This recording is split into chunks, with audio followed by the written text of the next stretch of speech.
this point, once you start this process of discovery, you will already have identified your leadership team. That leadership team, which may very well be many of you here in this room, you'll have worked to sort of get everyone to this place where you're ready to embark on this process. And by this point as well, you will also have considered things like, we talked briefly about the MOU and sort of formalizing that relationship a little bit more with Oasis in a way that we will come alongside and really come and lead this training, this process with you. So when we met with the San Gabriel group, as they were coming together as a TFC, we led them through this training workshop over the course of 2 or 3 different times. And just like the whole TFC process is a journey that it's not timed, this discovery process is the same way. We don't say, you should finish your discovery within 2 months. We do suggest that you kind of have a time frame in mind of when you want to start. Otherwise, we can continue to come up with more questions that we want to look at, and there's a ton of stuff out there, so you don't want to get bogged down in it. But there's no right or wrong answer as to how long it takes.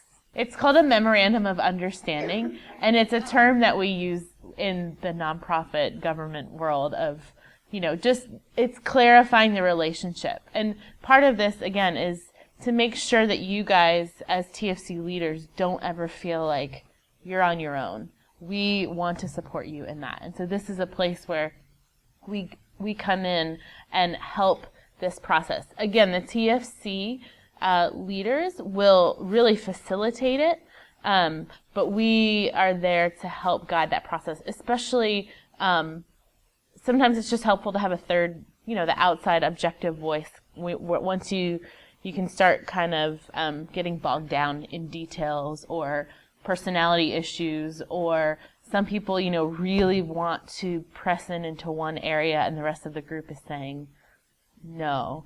Sometimes it's just helpful to have an outside party come in and manage some of that. We like to talk about it as discovery, not research. In part because people kind of get a little intimidated by research. You might start thinking about research methods classes you had in grad school or undergrad even, and that gets scary and people they want to shy away from it. So we talk about discovery because that's what's happening. Also, discovery lends itself to the idea that this is an ongoing process, and we want to reinforce that that's what's happening here. At this point, what those ground rules are is everybody's voice is important. Again, going back to even just the core values that Oasis wants to impart onto all of you. We want to be inclusive. We want to appreciate the diversity that's represented in the room. So you may have people from all ages, all backgrounds, different ethnicities, people who might be stakeholders in terms of maybe it's the mayor, like Bonita was talking about, who was part of that church. Or maybe it's a survivor of abuse or trafficking. Maybe there's students that want to be a part of this. And those are really important voices that you want to make sure everybody feels included and valued in that. Engage in a brainstorming activity. Get some of those big Post-its that you can put up on a wall and have people, assigned to different spots in the room where you can just write every idea that comes out of people's mouths. No idea is right or wrong. Especially when it comes to this, we need creative solutions. We need creative ideas. And those are going to come out of this process and out of your groups. So no idea is too crazy or too simple even. So think big, and the more ideas, the better, especially in starting out. The other thing, too, is try really hard not to criticize those ideas in the process. And sometimes that can come across in our body language or in dismissive tones that we take.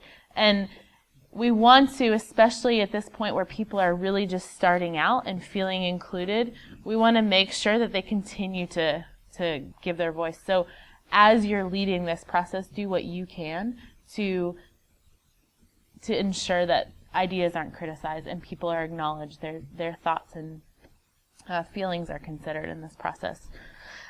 We also really encourage people to start off with a from a prayerful position in this. And so we've been really blessed to see different TFCs that have started really start from a place of prayer with each of the meetings that they have, and for the leadership teams to really make that a practice for themselves in this. So yeah, we think prayer is a really important part of this, and we truly believe that in this process the Holy Spirit is speaking to us and is showing us where we need to be pressing into. So find some time and space for that as well. So brainstorming, lots of ideas, throwing them out there. No question is stupid. Just be really, really open. And here's the thing too, with the very first time you meet together and start this process of discovery, the first meeting may just be brainstorming, and that's okay. In fact, we've encouraged groups to, the first time that they do this, have a meeting, an hour, hour and a half so, where you're just throwing ideas out there, where everything gets put up on the board, and then walk away. Then walk away, come back a couple weeks later, and that's when you start narrowing things down. It gets too hard to narrow things down once you've just, the brain works differently when we're letting stuff go and then when we want to narrow it down. So do one session of just brainstorming.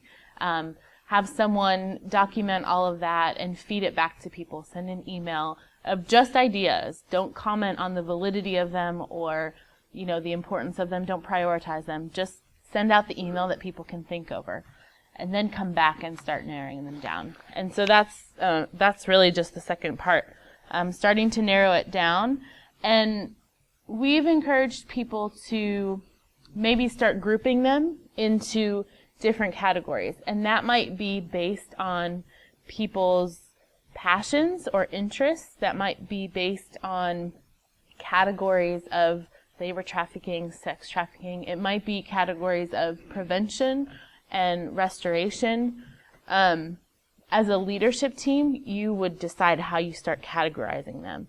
And one way to do that would be, again, using those big Post-its, getting them up on the board. So when people come back for that second time around, have them in some categories already to help get that conversation started. You'll already have started to focus things, but you've not narrowed it down. The group as a whole will then start to narrow that down in the next session. And there's a couple different ways you can go about doing that. We're not going to talk about them today because there's different activities that we would lead or with the TFC leadership lead you in that process of how to narrow it down. And some of it is just simply, once you've walked away from those ideas and you come back, it's easy to see what's doable and what's not.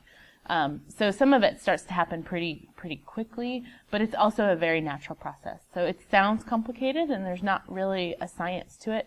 It's just more of moving through the process. But some things that we do want to emphasize in this is it has to be specific. What you want to come out of this process once you've narrowed it down is coming up with a specific question or a specific area that you want to address. So some examples that are here in this manual, we want to explore if there's sex trafficking within local massage businesses.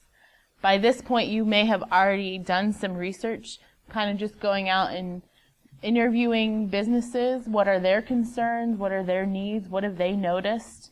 You may have seen some stuff yourself, or you already come knowing that this is an issue. So there's things that help you get to this statement, but you want to come up with a very clear and simple statement, because ultimately you want to be able to measure, have we been successful in this? At this point, though, something good to remember is this is a hard thing to do. It's hard to come up with a simple statement. One, you may have 20 people with different ideas. But it's also hard because when you want to then go back and look at how do we evaluate this, you start to realize, oh, it's actually not specific enough yet. And that can be frustrating, but we will guide you in that process. And it really helps in the long run because you'll know then whether you're succeeding or not. And sometimes you're not going to succeed the first couple times. We've said a couple times, the San Gabriel TFC and even Pasadena, when they first started, they thought for sure they were going to address one issue. As they went through this process, they realized, oh, we have to start back over. Go back to that place where we narrowed it down and come up with a different statement. And that's how they got to the question of foster care. So it's trial and error, and that's good. There's a lot of learning that takes place in that. The other thing, too, that's helpful in this and coming up with a simple and focused statement is if someone were to ask me, well, what is this TFC? You may have heard about the elevator test. How can you tell them what your group is doing and what the focus of your group is in 30 seconds or less? 2 minutes, what are you doing? That is harder than it seems.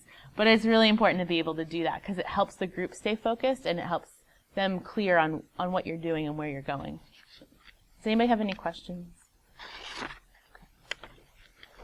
Okay, so once you've narrowed the focus and it's becoming clear what it is that your TFC is about, the statement that you have, in that process as well, you want to define your audience. Who is it that you are engaging? Who is it that you are attempting to impact? As well as what stakeholders are you engaging in that process? So we have these 8 stakeholders up here. In this process where you're starting to narrow it down, the other question that you want to hold as you're also moving through this is, of these stakeholders, which one or two do we want to engage? You don't want to try and engage all of them at once. That's also going to be too overwhelming. So as you start narrowing down your focus, your interests, your passions, you guys spent some time at lunch talking about where do you already have power? Where are you a stakeholder? What are your resources and your networks? That's also what goes into this process of narrowing down your focus. So you're going to be able to identify, we want to pursue first responders because we are a church full of doctors and nurses. Or we have a lot of law enforcement in this church already. Or if you're part of a school that's wanting to start a TFC, we are going to engage the stakeholder of schools because that is our community. And sometimes that can get tricky. Sometimes it can get tricky because certain people in the group really they care about fair trade and they really want to look at consumers, whereas others really want to look at the media and how the media can be encouraged to use their voice in a positive way. So this is where it starts to become tricky in terms of managing a group and getting people on board with one another. And again, this is where Oasis, we will come alongside of you and help you in that process of knowing how to lead a group, how to get people to come on board with the group idea and leave their personal interests to the side for a little while. So you'll see on this page define the audience, highlighting who this information is going to help and in what format are you going to put it together in a way that it can be presented. Because the idea that's coming out of this is it's meant to assist. It's meant to maybe fill in the gap of the stakeholders that don't have the resources. We tend to think of law enforcement as having all these resources at their disposal, but they actually don't. Especially as new legislation is coming out, they're not often provided with resources to implement the things that they are required to do. And so that's where a TFC can come alongside and help. So thinking about who is your audience, who are you going to present this information to, and what's the best format. So we have an example of a community assessment that was done for LA, and that was just simply gathering information about the resources and needs of the community. It's a big document, so you're not going to just want to give that to city council and say, read this and let's have a conversation. They're not going to read it. So you're going to need to narrow that down. But thinking about then how do you present it? Is it a PowerPoint? Is it a report? Is it a fact sheet? And depending on who your audience is, there's different formats that are more appropriate. So think about how you want to do that as you're also figuring out what is that focus, what is that question you're looking to address as a group.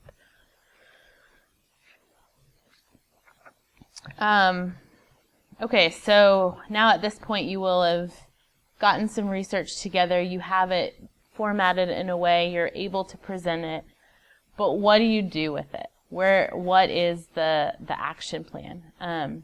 And part of the TFC, especially in this early phase, is coming up with a strategic plan of what you hope to do over the next 2 years. That can sound like a long time away, but it takes a long time to bring these different stakeholders together to get meetings. And so think of these things more in terms of what can we accomplish in 2 years, ultimately what do we want to accomplish in 2 years, and then work backwards. What can we accomplish in a year? What's it going to take to get to that point? This also helps set the agenda for the meetings that you'll be having monthly. So sometimes you will meet to get to that next phase, but if you've come up with a strategic plan, you know where you're going. What are the goals and what are the objectives that you've set out for your group? So once the group has decided its focus, you want to think about it in terms of who, what, when, where, and how. That's kind of all laid out here, so I'm not going to go through this step by step. We will do that with you again in the process. But that's kind of, I think one of the biggest pieces in this process is looking at all of those: who, what, when, where, and how, because it does help you. It prepares you for what you'll be doing in the next 2 years. What you want to do in formulating that statement of this is our focus and this is who we're trying to engage. You want to think about how you're going to evaluate that from the beginning. For those of you that have taken research methods and research classes, you know that to actually evaluate what you're doing well is important, but you have to consider how you're going to do that from the very beginning when you're first formulating the focus and the question that you have. So keep that in mind as you're even going through this process, and think about how will we know if we're successful? What will things look like if we're successful in this? And that's why it has to be so specific. The very last step is actually the cycle of going back to the beginning. As you've moved through this and you get to a place where you can evaluate what you've done and whether you've done it well, then you go back to the beginning and look back at that initial brainstorming session and everything that came out of that, and start at another place, pick another thing to talk about. One thing that you'll realize, though, as you're going through this process is, while we encourage you to focus in on one particular stakeholder that you want to engage, you start to see pretty quickly how they're all connected. And that's a good thing. Just keep in mind the focus, the particular stakeholder that you chose, and operate out of that place. Once you get to a point where you feel like we're successful, I think we've done what we set out to do, you may not actually have to go back to the brainstorming list, because you'll have become aware of all these other places that you can easily now connect into. So working with, if you choose to focus in on local businesses and consumers, you'll see pretty quickly how the local legislature plays a key role in how businesses operate, the hours that they keep, the labor laws and issues. So while you initially focus in on consumers and local businesses, you will see how maybe next, here was a gap in services, or here was a gap in local laws that needed to be in place for this to work. So instead of going back to square one, why don't we just start here where we already know we can impact something here. So it's very complex, and everything is integrated, and there's many layers to this, and so we are aware of that, but we want to help you start to unpeel those layers so that you can stay focused before jumping into everything.